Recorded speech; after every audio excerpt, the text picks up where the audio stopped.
This week's challenge is about stewardship, honoring God with what we have. As mothers, it's easy to focus on what we don't have: more time, more energy, more help.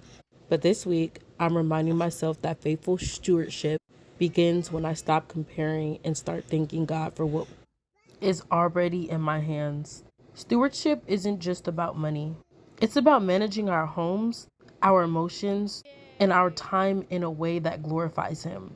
God's been showing me that even the smallest things, how I spend my mornings, how I manage my attitude, matter to Him.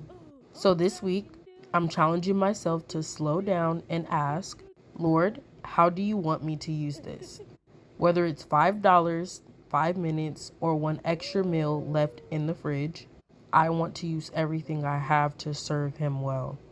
Before I spend, before I scroll, before I complain, I want to pause and pray, because stewardship isn't just saving money.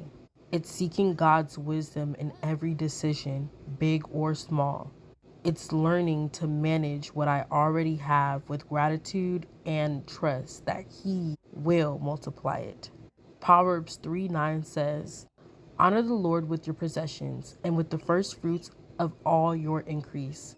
So this week, that's exactly what I'm working on. Honoring Him with my time, my money, and my home. Mom tip: start your day by writing down 3 things you're grateful for and 1 thing you want to steward better. Maybe your energy, your schedule, or your spending habits.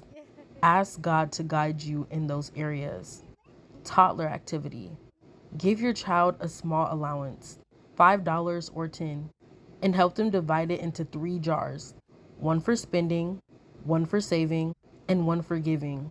Talk with them about why it's important to honor God with what we have. These small lessons today build godly habits for their future.